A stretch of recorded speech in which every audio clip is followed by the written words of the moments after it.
Obrigada, Ariane. Que dia, né? Vamos lá, temos muitos assuntos para a gente comentar, mas queria entender um pouco mais a tua visão. Como é que essa percepção do risco fiscal ali, muito mais, acho que, evidenciada até mesmo pela elevação dos juros de longo prazo, a gente viu toda essa reação logo após o anúncio ali, né, da alteração da meta fiscal para o ano que vem, o quanto isso pode influenciar o comportamento no mercado de ações. A gente está vendo aí uma reação muito negativa, inclusive, da Bolsa hoje, mas toda essa insegurança fiscal, ela tende a afetar a confiança dos investidores aí nos ativos brasileiros? Exatamente, Paula. Ontem a gente não vivenciou tanto assim, né, essas questões, a questão fiscal, o início da discussão, o fim da elaboração do projeto de lei, porque a apresentação foi feita no final do dia. Então, hoje é como se a gente começasse o dia com uma ressaca, né, vindo ali do aumento da incerteza do que foi apresentado no dia de ontem.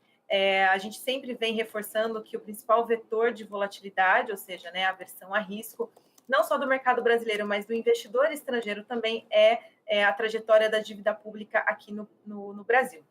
E ontem foi apresentado algo que ficou um pouco desgostoso para os técnicos, né, para nós economistas, porque é como se o governo tivesse achado uma brecha ali para fazer uma movimentação em relação ao arcabouço fiscal, que foi a diminuição, né, das metas estabelecidas, diferente do que foi apresentado no projeto de lei de diretrizes orçamentárias de 2024, o que muda um pouco os números para os próximos anos e traz mais volume de recursos disponíveis para investimentos, ou seja, para gastos públicos, né, para os anos subsequentes, Paulo. Uhum. Inclusive, Ariane, a gente olhando ali para a curva, né? A curva esticou, passou até dos 11% na ponta longa e ainda passa ali, né? Para rendimentos em 2030 para frente. De fato, né? Como que você avalia o impacto dessa tendência justamente nessa capacidade de investimento das empresas brasileiras? A gente pode ver, inclusive, uma retração dos investimentos né? Olhando ali mais para o longo prazo aqui no país? Isso, né? Esse encarecimento da dívida devido à continuidade dos juros por um período mais longo em patamares, o que vai encarecendo a dívida, e não é só das empresas, né? Isso também vai impactar ali no orçamento, por isso que não tem confiança alguma os números apresentados, nem mesmo com essa diminuição para os próximos anos, essa questão do déficit zero. Isso vai contaminar toda a parte da economia, começando pelo governo e, obviamente, né? O governo é o último a ser impactado, que impacta primeiro a economia real, que é esse resultado das empresas, dos agentes macroeconômicos envolvidos no sistema, né? Então, essa abertura da curva de juros que a gente viu ontem, que já está sofrendo com uma dificuldade grande, né, de concorrência com os Estados Unidos, as condições do mercado americano, agora a gente tem também essa aversão a risco dentro que potencializa, né, o sentimento de risco, e quem reflete isso é a curva de juros. Curva de juros abrindo, a gente tem uma ideia que a oferta de créditos, investimentos, eles vão começar a ficar com uma taxa mais elevada, então o endividamento das empresas crescendo, o mercado começa a ter um pouco mais de preocupação com os impactos disso no balanço, mesmo com uma expectativa de produção ainda elevada, né? Como se fosse uma gangorra. A gente tem uma expectativa de melhoria de produção e a gente espera, né, que as empresas elas surfem esse ciclo melhor. Do outro lado, para ter essa produção, você precisa ter investimento, esse investimento está mais caro, o que drena o valor, você enxuta ali o custo, né? Na verdade, a receita marginal dessas empresas, então vai ter, no final, um impacto no balanço. E no final do dia, né, depois que passa a volatilidade técnica ali de mercado, a gente sabe que é o resultado é o que faz a tendência de mercado. E a gente tem a maior parcela do mercado olhando para essas posições, uma posição de mais médio e longo prazo. Então, a Bolsa ela varia nesse percurso todo, mas no final do dia, a expectativa por uma Bolsa mais desvalorizada de ativos de risco no país, ela começa a aparecer. Não é um cenário benéfico para nós. E qual o impacto disso sobre a inflação, Ariane? Com a curva aí se mantendo então elevada, a a gente vendo toda essa, né, pressão ali no dólar também, essa situação de alguma forma ela pode complicar mais o cenário ali para o controle inflacionário no Brasil. O presidente ontem do Banco Central, Campos Neto, se mostrou, né, ali, talvez ele acendeu aquele sinal amarelo em relação a uma desancoragem do fiscal. Queria entender de fato o quanto tudo isso pode acabar sendo aí, acho que um grande desafio aí para os próximos passos do Banco Central brasileiro.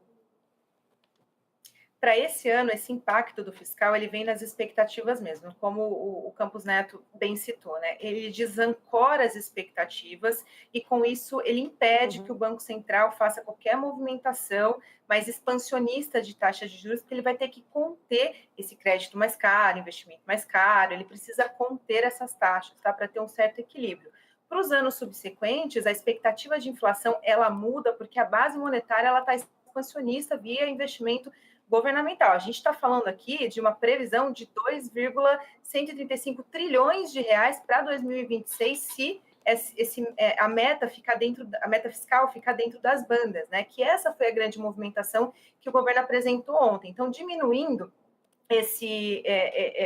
essa expectativa de superávit, né? Ou seja, não tendo superávit para 2025, a gente está olhando para um cenário em que o governo ele vai poder ter vai ter uma referência de 70% das despesas em relação às receitas, a crescimento das receitas reais, ou seja, a gente está dentro ali do arcabouço, que é o melhor cenário. Isso é 6% de crescimento para despesas. Obviamente que a gente tem um limite de 2,5 por ano.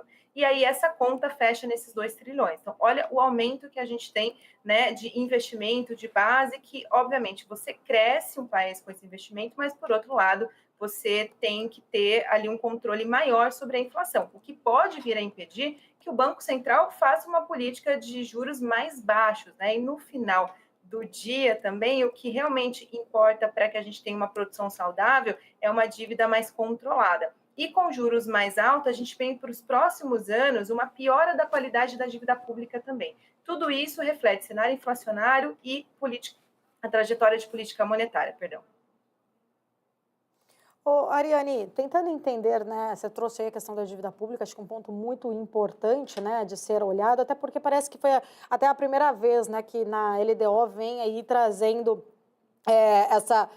essa projeção, né, em relação à dívida pública. O governo em si, isso a gente vem acompanhando, eles têm, né, olhado muito mais, acho que quer olhar muito mais aqui, o hoje e não se preocupando de fato com essa dívida pública crescente. Pelo menos o arcabouço fiscal, ele, né, quando foi criado ali, ele vinha como uma âncora para segurar a velocidade desse endividamento, dessa dívida aí, PIB. Portanto, o arcabouço, com essa alteração, você acredita que ele perde essa credibilidade de fato e essa previsibilidade de ser esta âncora? Isso pode fazer com que a gente tenha até mesmo patamares mais elevados do que este divulgado ontem ali, em torno de 79 de dívida pública PIB em 2026? A credibilidade, eu acredito que não, porque sem ele seria um cenário bem pior, né? Ele ainda assim causa uma previsibilidade, ele ainda impede que a gente tenha problemas maiores para frente. A questão é que o governo já achou uma maneira de driblar essas metas colocadas pelo novo arcabouço fiscal, né? Então, toda vez que eu faço uma redução de meta prevista na lei, em que eu consigo atingir, deixá-la dentro da banda, né, das bandas estabelecidas, eu tenho uma crescente de despesa para os próximos anos. Então, esse ano, por exemplo, a meta estabelecida de déficit zero que ninguém acredita, talvez o governo não consiga entregar. Não entregando, dentro dos parâmetros estabelecidos, essa despesa não cresce para 2025. Entretanto, esse não crescimento e essa diminuição, a retirada da possibilidade de superávit, né? Ou seja, flexibilizando ali os gastos para 2025, talvez, que é a expectativa que eles tenham, né? De manter esses gastos dentro do sistema de bandas, né? E com isso, eles já ganharam, né? Já ganharam ali o direito de crescer para os próximos anos. Então, foi uma brecha que eles acharam de driblar esse arcabouço. Então, ele é necessário, porque ainda assim a gente consegue ter algum tipo de previsão, você consegue fazer algumas contas, né? E tem alguns detalhes que estão fora desse arcabouço, como, por exemplo, os 40 bilhões de precatórios que não estão somados ali, que vai ser uma discussão para os próximos anos, porque pela lei do STF ainda tem mais 2 anos pela frente para essa negociação de precatórios, que vai potencializar o crescimento da dívida real, né, da despesa real primária do governo também. Então, para os anos subsequentes, e aí eles têm tempo, né, e a gente também entra, depois encerra-se um ciclo de 4 anos de governo, essa dívida ela vai ser empurrada para frente. Então, o grande anseio é 2025, 2026, que você, ainda com uma crescente de dívida, você tem esse limite de 2,5, passado esse mal-estar do mercado, né, de, obviamente, não ter gostado de ver que o governo achou uma brecha de driblar o arcabouço, a gente tem a previsibilidade, o que não deve mais mexer, deve diminuir um pouco a volatilidade. Entrando ano após ano com o projeto de lei, vai ser sempre uma surpresa. O quanto vai ser diminuído dessas metas inicialmente estabelecidas para que eu possa colocar dentro da banda, do sistema de bandas, né? E o quanto eu vou crescer para frente, a cada ano cresce de novo, entre, obviamente, o limite de 2,5. Mas a gente já sabe que é 2,5 porque a lei traz isso, né? Se a gente se for pegar para fazer uma projeção, a gente pode muito bem colocar 26, 27 até 28, contando ali que se toda vez que o governo fizer uma movimentação de manter dentro do sistema, a despesa vai crescer 2,5% ao ano, porque está disponível ali para ela, né? Ariane, mas fica uma leitura, não sei, né, queria entender um pouco da tua visão em relação, parece que as estratégias ali para ajustes pelo lado das receitas, elas já foram esgotadas, porque se vier a assumir ali, de alterar realmente esta projeção aí do fiscal, né, saindo desse superávit de 0,5 ponto percentual para um déficit zero, já fica muito claro que não tem muito aí, né, não tem o coelho ali na manga, na cartola para tirar, para conseguir trazendo mais arrecadação. A gente já viu um aumento da arrecadação este ano, né? Tem ali fatores, claro, pontuais, mas que vieram a arrecadação forte, mas também as despesas, elas estão fortes. E nessa sua linha, olhando aí 2,5%, né, de aumento a cada ano, de fato essa conta ela não vai se fechar, ela não se fecha. Mas o fato do governo assumir só agora, né? O próprio Haddad estava perseguindo, vem perseguindo o déficit nesse ano de 2024. Isso, de alguma forma, não é meio que jogar a toalha, não perde essa credibilidade por este ponto? Exato, Paulo. Eles não estão resolvendo o fiscal brasileiro, eles estão empurrando o problema do fiscal brasileiro para frente. Assim, eu vou fazer o que dá, né? Eu tenho que manter a posição mais populista, e a gente faz isso como? A gente cresce a despesa dentro do que dá, né? A gente cresce a possibilidade de investimentos dentro do que dá. E a gente taxa aquilo, né? Que eu consigo o máximo possível, mas tento fazer isso de uma forma suave, né? A gente está passando por diversas tentativas de taxação de diversos setores, né? Que diversas classes sociais vão pagar essa conta, e está sendo empurrado, e a gente vê menos discussão em relação a isso do que propriamente essa questão da despesa, né? Mas eles estão tentando, sim, mais para o lado de arrecadação do que uma gestão de despesa. E a gente sabe aonde essa história vai terminar, né? A história do Brasil nua e crua que a gente tem aí, se a gente puxar o histórico, né? Nunca funcionou, não tem como funcionar. A gente sabe que o remédio amargo do Brasil é uma gestão de gastos, de despesas, mais afinco, detalhado e, né, tendo a coragem de fazer o que tem que ser feito, os cortes que tem que ser feito, o reajuste que tem que ser feito, né? Se isso não for colocado em jogo, a gente não tem solução alguma vindo por aí. O que a gente tem é um governo que está empurrando o problema para frente, sabe se isso vai ficar para eles ou não, né? Ou vai passar para quem assumir depois essa grande bomba relógio que é o fiscal. Passado também essa questão do projeto de lei, a gente espera que retome as discussões das fatias da reforma tributária e que para frente venha a reforma administrativa. Mas percebe que ninguém cita mais a possibilidade de reforma administrativa, né? Até porque ele mexe com esse lado do orçamento que ninguém quer ser o responsável por fazer a mudança, Paulo. Ariane, olhando, né, para todo este cenário que a gente tá conversando aqui, está trazendo, a gente está vendo ainda, né, somado a isso, esse dólar forte aí com uma alta, né, indo batendo aí 5,25 hoje, e tem toda aquela cautela global também, né? Paralelo, né? Já, né, parece que não bastava um único problema, a gente está com o doméstico somado a essa cautela global. Eu queria entender um pouco da tua leitura também. É claro, né? Houve ali, acho que um pouco mais de uma acomodação nessas tensões em relação ao Oriente Médio, mas ainda assim, né, não podemos descartar, até porque se aguarda algum tipo de reação por parte de Israel.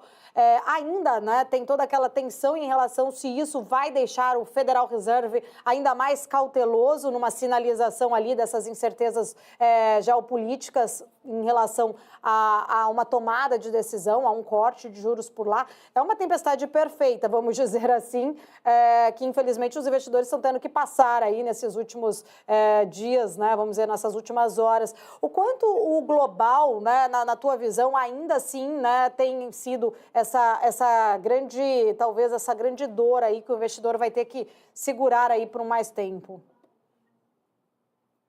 Pontuou muito bem, né, Paula? A impressão que eu tive há meses atrás é como se o mercado tivesse esquecido que a gente ainda tem guerra no mundo, né? Uma hora essa conta ela chega, ela aparece, né? Seja pela pressão nas commodities, uma desvalorização cambial, né? Tudo vai depender da magnitude que vai tomando esses conflitos geopolíticos, né? E aí, a cada tempo, um pouquinho mais que passa, e aí a gente tem esses conflitos pontuais, né, se aumentando, a gente volta a ver um cenário de pressão no mundo todo, o mercado mais averso a risco, buscando ativos de risco soberano ali, que é o que a gente viu, esse fluxo saindo dos emergentes, indo mais para os Estados Unidos. Não tem como concorrer hoje, acredito eu, na minha visão, com a economia americana, né? Como é que está os juros lá fora, o ciclo ainda de atividade dessa economia. A gente teve vendas no varejo somado, né? A gente entrou a semana saindo do aumento dos conflitos políticos, que a gente já sabia que ia causar, né, um impacto nos futuros ali, foi o que a gente viu, apesar que na segunda-feira a gente teve, né, no caso ontem, a gente teve a dissipação no início do dia dessa versão, o mercado um pouco mais lento, e depois da divulgação de vendas do varejo dos Estados Unidos, que veio muito forte, a gente aqui sofreu muito com o dólar, né? A gente viu o dólar disparar e a gente não tinha condições de fazer qualquer coisa. O Banco Central, por si só, né, já era um dia de swap normal, foi até esperado ali que talvez o Banco Central viesse a fazer um leilão extraordinário, que não seria, na minha visão, também saudável nesse momento. Acho que a gente precisa deixar a moeda flutuar, mesmo que a gente perca um pouco nesses momentos, né, de mais incerteza e aversão, porque descontando, tirando o fiscal, né, essa dúvida em relação à dívida pública, a gente ainda tem um cenário mais arrumado. Quando dissipado esses momentos dessas tratativas, vindo ali resultado de atividade brasileira, inflação brasileira, ainda assim a gente é um país competitivo, né? A gente consegue apreciar o real. Acontece que nesse momento, o impacto do câmbio é simplesmente externo, né? A gente não tem, a gente deveria ter um pouco mais de força para segurar. Hoje a gente não tem pelas questões fiscais, né? E não pela conjuntura macroeconômica excluindo essa variável. Então, é muito difícil segurar, né, Paula, o câmbio neste momento. Acho que vai deixar flutuar. A gente viu, né, o câmbio chegar nos últimos anos a 5,40. Talvez já comece a cogitar de novo essa possibilidade do dólar encostar lá, porque a gente não vai segurar qualquer tipo de intensidade de juros nos Estados Unidos, né? Se permanecer forte essa atividade ou qualquer movimento ou sinal que a condução de política monetária do Fed está indo por esse caminho, que eu acho que também não vai, né? Também olhando pelas características inflacionárias das últimas leituras, apesar de ter frustrado, né? Dados mistos ali, produção, né? Inflação produtor vem menor, mas aí o consumidor vem um pouco mais elevado. Ou seja, também prova que a inflação por lá está bem concentrada no cenário mais doméstico, né? E a gente também esperava uma pressão um pouco maior de commodities ali advindo desse conflito, advindo de atividade mais forte no mundo, e ainda assim não aconteceu, né? A petróleo continua caindo, minério de ferro a gente tem umas esticadas, mas depois devolve, então não está contaminando ainda esse principal vetor de aumento de inflação, né? Se continuar dessa forma, a gente ainda vai olhar só para doméstico Estados Unidos, mercado de trabalho, nível de renda, que deve, né, a gente espera que fique gradual aí nessa desaceleração, mas em níveis muito fortes, o que não muda ciclo de juros por lá. Europa não consegue fazer um cenário diferente de juros por lá também, está sempre pela manutenção, porque espera a sinalização dos Estados Unidos, e a gente vai continuar sofrendo, porque se potencializar ou se continuarmos tendo, né, eventos geopolíticos dessa forma, o investidor vai optar pela economia americana, sem dúvida, né? Você bem citou, eu estava acompanhando aqui antes de entrar, você falou da saída de recursos estrangeiros que a gente teve na sexta-feira, né? Isso sinaliza muito bem este cenário que eu acabei de desenhar, Paulo. Exatamente, acho que era esse outro ponto, viu? Você trouxe muito bem na sua condução para cá, porque eu queria entender, nessa saída de investidor estrangeiro, a gente viu o quanto ali no final do ano passado, novembro, se eu não me engano, né, novembro e dezembro, que foram ali essenciais, né, a chegada desse dinheiro, impulsionando bastante aquele ânimo todo ali da Bolsa de Valores. Depois a gente viu essa realização, essa saída, enfim, né, toda essa pressão aí que as moedas também emergentes, elas sofrem diante deste cenário, e aí a gente vê este movimento de saída ainda continuando e tende, né, pelo andar aí da carruagem do cenário internacional, dos juros ainda elevados nos Estados Unidos, enfim, tende a continuar.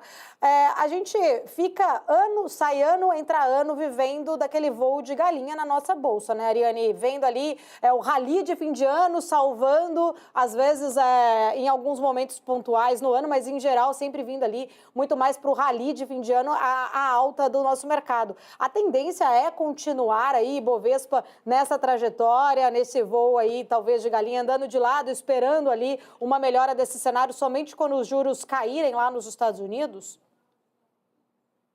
Sem dúvida, Paula. Vou falar de uma forma assim metafórica, né? Mas parece que a gente fica esperando, parece que o estrangeiro fica esperando que a gente, né, deprecie os nossos ativos de risco o ano inteiro para ele poder entrar no final do ano comprando barato, e a gente fica esperando que ele compre barato para que a gente surfe a alta que ele consegue fazer nesse movimento de compra de final de ano, nessa entrada de capital de final de ano, né? Parece que é quase um combinado, a gente já fica esperando, né? É o presentão de dezembro ali para o mercado brasileiro, né? Podia ser isso o ano inteiro se a gente tivesse uma economia brasileira, né? Somado ali, né? A política brasileira, ou seja, a conjuntura Brasil mais estável, né? Mas esse terreno acidentado, a gente surfa ciclos ali muito, muito curtos, né? Muita imprevisibilidade, então a gente fica com a sazonalidade do mercado brasileiro muito pautada, né? Início de ano, porque tem uma sobrinha ali do que vem em dezembro, mas final de ano a gente já espera o presente do gringo, né? A entrada de capital.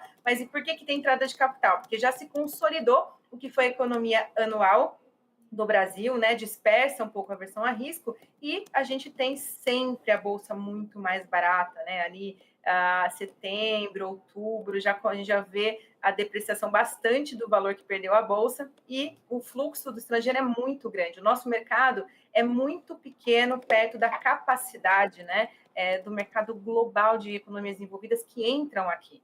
Então, por isso que para a gente é muito significativo. E aí, só trazendo um pouquinho para o âmbito econômico, também é importante dizer que a gente não está só perdendo fluxo especulativo, a gente também está perdendo fluxo produtivo. Isso deve ser a grande preocupação do governo também, né? A gente precisa atrair esse fluxo produtivo, porque isso também é o que faz, né? Tem uma grande percentual de responsabilidade do crescimento do nosso país. Por isso que é importante tão confiança, né, nos nossos indicadores, principalmente de dívida pública, que é o assunto principal aqui, né, para que a gente ganhe, a gente possa crescer o país, e que também vai ficar dependente, né, dessa melhora, desse crescimento, até que foi divulgado ontem no projeto de lei 2,8 até 2028, né? O governo está bem otimista com o crescimento do Brasil.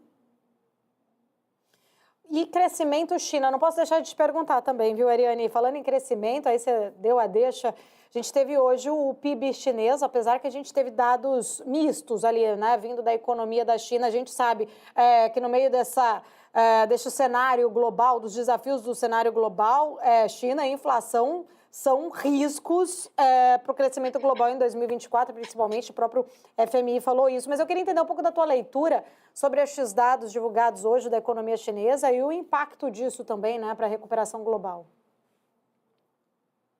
Não são bons, Paula, na minha visão, né? A leitura China ainda não é boa, tá? Dados muito mistos, né? A gente tem um pico de melhora, depois cai de novo, né? Mas olhando no todo, esticando um pouco mais o tamanho da nossa amostra em relação aos dados de China, a gente ainda vê uma desaceleração no setor industrial, varejo, que pega ali a economia doméstica, né? E a continuidade dos desafios do setor imobiliário.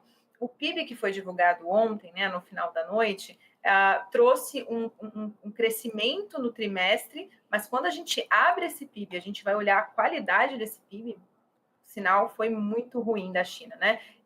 Esses setores desacelerando. E é onde está, isso vale para todas as economias, tá? São os setores onde está a maior parcela de renda, a renda mais forte, né? E é por isso que as economias fazem um esforço enorme para crescer esses setores, né, para fomentar, porque é onde está a maior parcela de renda. Você tem maior renda, você tem consumo, e é uma engrenagem que se retroalimenta, né? Eu não acho que China ainda é uma grande preocupação, eu acho que tem muita coisa para acontecer. A gente está com essas injeções de estímulos governamentais, né, bem palatáveis ali, que foi uma opção do governo de fazer também, né, para controle de outras questões peculiares ali da economia chinesa, mas que a China é focada em crescimento, né? Então, o número está crescendo.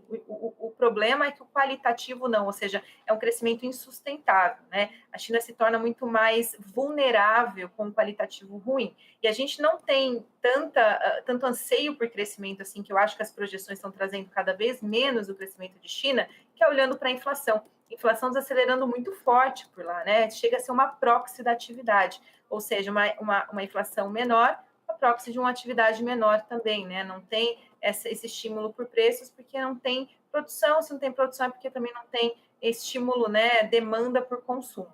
Então, a China não é uma fotografia muito boa até o momento, não, Paulo.